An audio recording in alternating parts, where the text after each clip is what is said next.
नमस्कार, welcome to मीमांसा academy. Recently Thailand और कंबोडिया के बीच में विवाद शुरू हो चुका है और ये विवाद शुरू हुआ है इस मंदिर को लेकर। और ये मंदिर जो है शिव मंदिर है। तो सावन का जो महीना होता है भगवान शिव के लिए होता है और इस महीने में ही थाईलैंड और कंबोडिया आपस में लड़ पड़े हैं इस मंदिर के लिए। तो जानते हैं कि ये मंदिर किस प्रकार से दोनों देशों के बीच में विवाद का विषय बना हुआ है।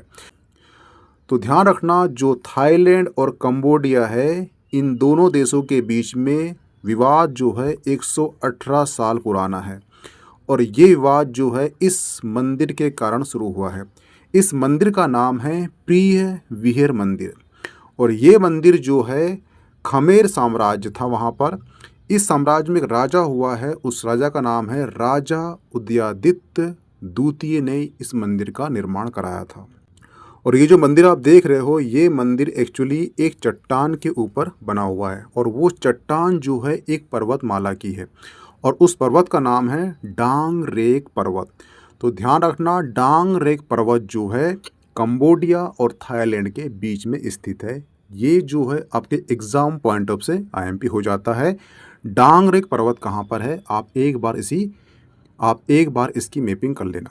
ये जो आप देख रहे हो, ये है थाईलैंड और ये है कंबोडिया, ये है मंदिर और ये मंदिर जो है डांग रेक पर्वत है थाईलैंड कंबोडिया के बीच में, उसके ऊपर एक चट्टान पर बना हुआ है। ठीक है, तो आपको यह जो पर्वत है इसका नाम आपको याद होना चाहिए एग्जाम पॉइंट ऑफ से। हुआ क्लियर? ठीक है, तो ये जो मंदिर है, इस मंदिर को लेकर दोनों देश के बीच में विवाद शुरू कब होता है, तो इसकी शुरुआत होती है 1907 में। जो फ्रांस है, फ्रांस के अधीन होता है कंबोडिया।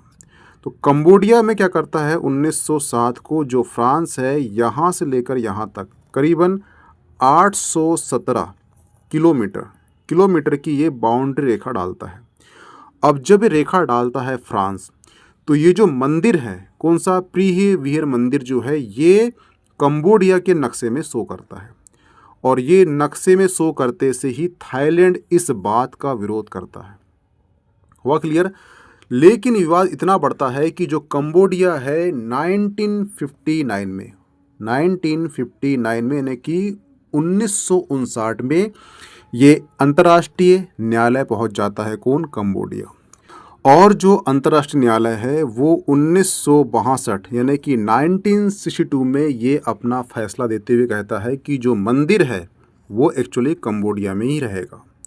इस बात को थाईलैंड मान जाता है, लेकिन जो ये मंदिर है इसके आसपास का जो क्षेत्र है, वो क्षेत्र को लेकर दोनों देशों के बीच में विवाद की स्थिति बनी हुई रहती है।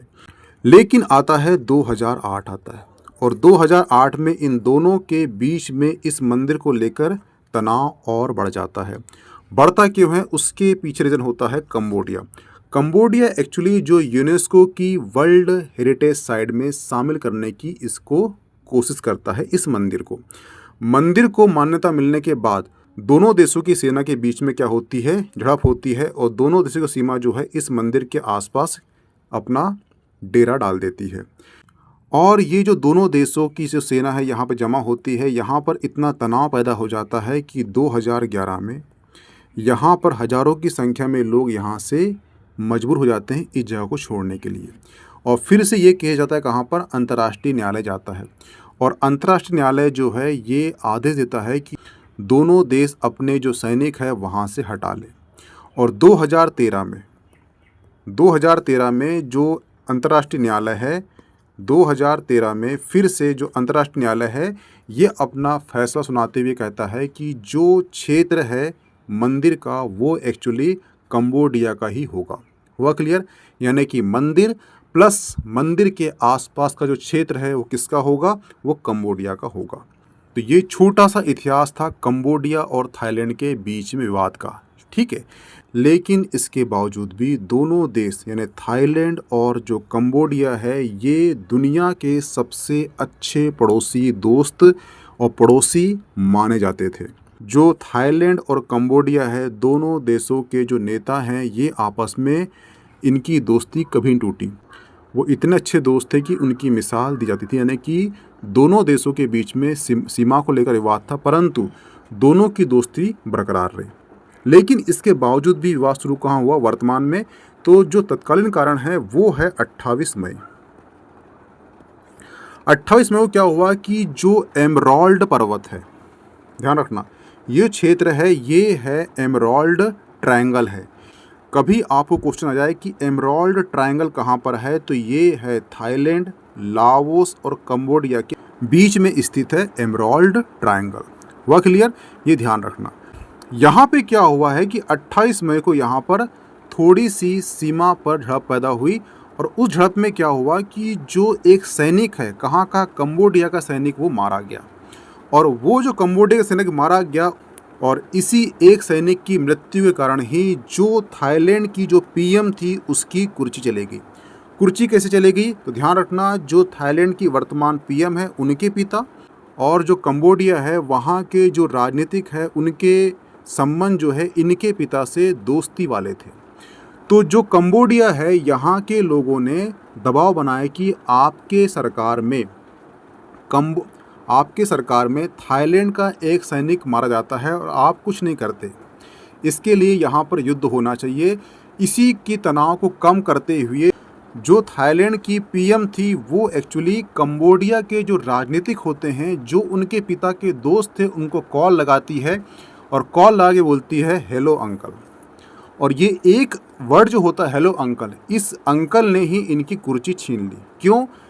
क्योंकि इनकी जो कॉल रिकॉर्ड है वो लीक हो जाती है और लीक होते से ही जो विपक्ष है इन पे दबाव बनाता है कि ये दुश्मन देश के जो राजनीतिक है उनसे याराना संबंध रखते हुए अंकल के रूप में बात कर रही हैं और इनका एक सैनिक मर चुका है उसके बावजूद भी। तो ये विवाद शुरू हुआ था 28 मई को, ठीक है। और यही विवाद जो है आगे बढ़ते बढ़ते इतना बढ़ चुका है कि आज दोनों देशों के बीच में युद्ध की स्थिति खड़ी हो चुकी है। और उसका मेन रीज़न क्या है? उसका मेन रीज़न है वो मंदिर जो भगवान शिव का मंदिर है।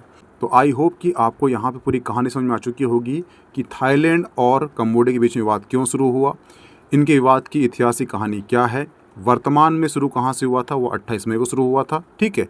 जो भी नेक्स्ट अपडेट होगी मैं लाते रहूँगा। ओके, थैंक्स, मिलते हैं नेक्स्ट टॉपिक में।